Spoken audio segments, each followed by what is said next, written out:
App കി അദാലത്തിൽ Aam Aadmi party നേതാവ് കുമാർ വിശ്വാസിന്റെ മേലുള്ള അടുത്ത കുറ്റാരോപണം ഇദ്ദേഹം രാഷ്ട്രീയത്തിൽ മിസ് ഫേറ്റ് ആണെന്നാണ്.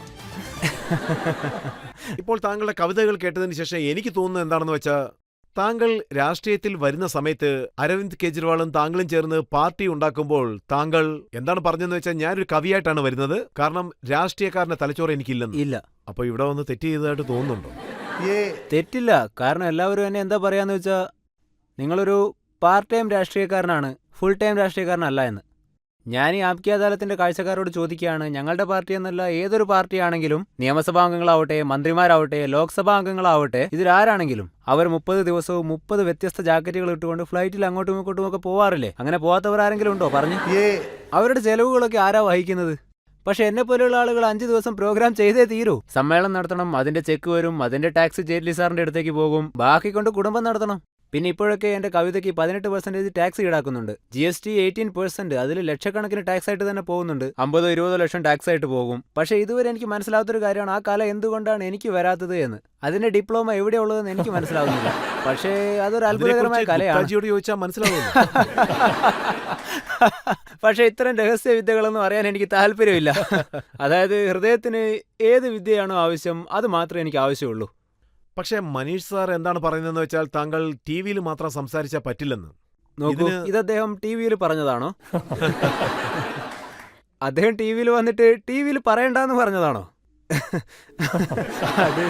പക്ഷേ അവര് പറയുന്നത് ഇതല്ലേ, താങ്കളുടെ കവിതയോ അല്ലെങ്കിൽ രാഷ്ട്രീയമോ? ഇല്ലില്ല, അങ്ങനെയൊന്നുമില്ല. കവിത നിങ്ങൾ രാഷ്ട്രീയമാണെന്ന് പറഞ്ഞാൽ അതെങ്ങനെ സാധ്യമാവുക? രാഷ്ട്രീയം എന്താണ് നൽകുന്നത്? അഥവാ ഞാൻ വല്ല പദവിയിലോ ചുമതലയോടെയാണ് ഇരിക്കുന്നതെങ്കിൽ, മാത്രമല്ല എനിക്ക് ശമ്പളവും കിട്ടുന്നുണ്ടെങ്കിൽ, ഉറപ്പായിട്ടും ഞാൻ ഈ പ്രോഗ്രാംസ് ഒക്കെ നിർത്തും. വേണമെങ്കിൽ ഞാൻ കവിതകൾ ഫ്രീ ആയിട്ട് വായിക്കും. പക്ഷേ എൻ്റെ കയ്യിൽ പണവും പദവിയൊന്നും ഇല്ലാത്ത സമയത്ത് ഞാൻ എൻ്റെ ജോലി പോലും വിട്ടിട്ടാണ് വന്നിരിക്കുന്നത്. സർക്കാരിന് ഒരുപാട് സൗകര്യങ്ങളുണ്ടാവും, പക്ഷേ ഞാൻ ഇതുവരെ സെക്രട്ടേറിയറ്റിലെ വെള്ളമോ ചായയോ ഒന്നും തന്നെ കുടിച്ചിട്ടില്ല. പിന്നെ എനിക്കൊരു കാര്യം മനസ്സിലാവുന്നില്ല, മറ്റു പാർട്ടികൾ നോക്കുമ്പോൾ അതിലെ രാഷ്ട്രീയക്കാരൊക്കെ ഫ്ലൈറ്റിലൊക്കെയാണ് സഞ്ചരിക്കുന്നത്. പാട്നയിൽ ഒരു നേതാവിനെ ഞാൻ കണ്ടിരുന്നു. അദ്ദേഹം ഒരിക്കലും ഒരു MLA-യോ മന്ത്രിയോ ഒന്നും തന്നെ ആയിരുന്നില്ല. ഒരു പാർട്ടിയുടെ നേതാവ്. കുമാർജി റാലിക്ക് പോകുന്നതെന്ന് ചോദിച്ചാൽ ഞാൻ സമ്മേളനം എന്ന് പറഞ്ഞാൽ ഇപ്പോഴും ചെയ്യുന്നുണ്ടോ എന്ന് ചോദിക്കും. അപ്പം ഞാൻ ഇപ്പോഴും ചെയ്യുന്നുണ്ടോ എന്ന് പറയും. നിങ്ങൾ എന്താ ചെയ്യുന്നതെന്ന് ചോദിക്കും. എൻ്റെ ടിക്കറ്റ്സ് ഒക്കെ ഓഫീസാണ് വാങ്ങുന്നത്, പക്ഷേ നിങ്ങളുടേത് ആരാണ് വാങ്ങുന്നത്? ഈ ചോദ്യത്തിന് എനിക്ക് ഇതുവരെ ഒരു മറുപടിയും കിട്ടിയിട്ടില്ല. ഇന്ത്യൻ രാഷ്ട്രീയത്തിലെ ചാണക്യന്മാർക്ക് ഇതിന്റെ ഉത്തരം അറിയൂ. സാറേ, നിങ്ങൾ സ്ട്രൈറ്റ് ഫോർവേഡായ മനുഷ്യനാണ്. യോഗേന്ദ്രൻ യാദവ് കാര്യത്തിൽ എന്തിനു മൗനം പാലിച്ചു?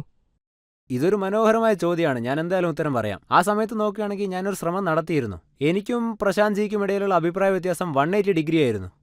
ഞാൻ സെന്റർ ടു റൈറ്റ് ആയിരുന്നു, Prashanth ji centre to left ആയിരുന്നു.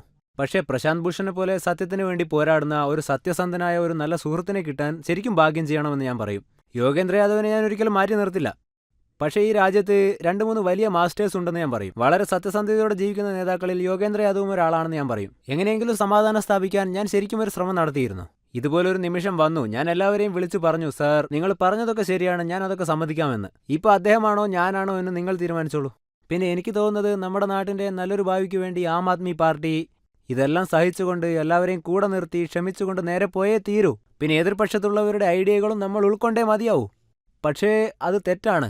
ഞാൻ മുന്നേ പറഞ്ഞ പോലെ തെറ്റിനോടൊരിക്കലും ചരിത്രം പൊറുക്കുകയില്ല. ഇന്നെൻ്റെ അവസ്ഥ ഇങ്ങനെയാണെങ്കിൽ അതിനുശേഷവും എനിക്കൊന്നും ചെയ്യാൻ കഴിയുന്നില്ല എങ്കിൽ ഇപ്പോൾ എൻ്റെ മനസ്സിനും അത് തന്നെയാണ് തോന്നുന്നത്. അന്ന് ഞാൻ അത്രയ്ക്കും കുനിയാൻ പാടില്ലായിരുന്നു, എതിർത്ത് സംസാരിക്കണം. അപ്പോൾ എനിക്ക് ഈ അവസ്ഥ വരില്ലായിരുന്നു. ഇത് ഞാൻ തുറന്ന് സമ്മതിക്കുന്നു. യോഗേന്ദ്ര യാദവിന്റെ ഒരു ട്വീറ്റ് ഞാൻ കണ്ടിരുന്നു. അതിൽ അദ്ദേഹം എന്താ പറഞ്ഞെന്ന് വെച്ചാൽ, എന്ന് അരവിന്ദ് കെജ്രിവാൾ 2 കോടി രൂപ വാങ്ങിയെന്ന് കേട്ടോ അന്ന് ഞാൻ വിശ്വസിച്ചില്ല, പക്ഷേ ഇന്ന് ഞാൻ അത് വിശ്വസിക്കുന്നു എന്ന്. രാഷ്ട്രീയം പെർസെപ്ഷൻ അനുസരിച്ചാണ് നടക്കുക. പക്ഷേ ഞാൻ എന്ത് ചെയ്യണം എന്ത് ചെയ്യാൻ പാടില്ല എന്നുള്ളത് ഞാനല്ല, എൻ്റെ കൂടെയുള്ള ഒരാളാണുള്ളത്. പക്ഷേ ഞാൻ അദ്ദേഹത്തിനോട് സംസാരിച്ചിട്ടില്ല. പക്ഷേ ജനങ്ങളുടെ ഉള്ളിലെ പെർസെപ്ഷൻ മാറാൻ തുടങ്ങിയാൽ അവർ വേറെ രീതിയിൽ ചിന്തിക്കാൻ തുടങ്ങും. അതുകൊണ്ട് എന്താണെന്ന് വെച്ചാൽ, നമ്മൾ അതുപോലുള്ള കാര്യങ്ങൾ ചിന്തിച്ചാലും അഥവാ ചിന്തിച്ചില്ലെങ്കിലും ചില തീരുമാനങ്ങൾ കഴിഞ്ഞ 1.5 വർഷമായി തുടർച്ചയായിട്ട് എടുത്തുകൊണ്ടിരിക്കുകയാണ്.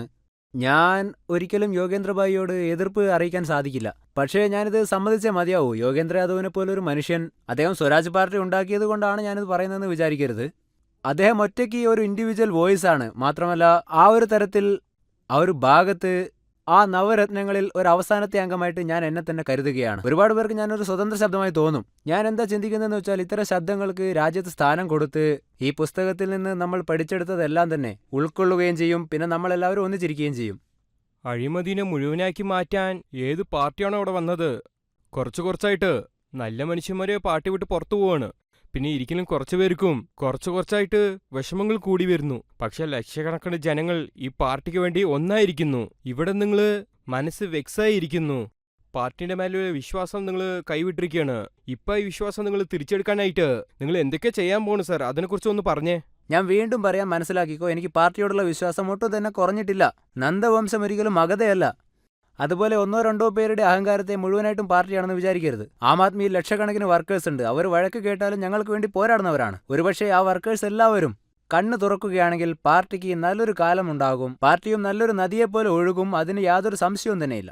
സർ, ഇവിടെ ഉള്ളവരുടെ പേരിൽ എനിക്കൊരു ചെറിയ റിക്വസ്റ്റ് ഉണ്ട്. ഇന്നത്തെ യങ്സ്റ്റേഴ്സിന് വേണ്ടി ഒരു പുതിയ കവിത പറയോ? ഇപ്പൊ അവസ്ഥ എന്താണെന്ന് വെച്ചാൽ ഇതിനു വേണ്ടി ദിവസവും കവിത പാടണമെന്നാണ് തോന്നുന്നത്. പക്ഷെ ജനങ്ങളുടെ ആഗ്രഹം താങ്കൾക്ക് തട്ടിക്കളയാൻ പറ്റില്ലല്ലോ.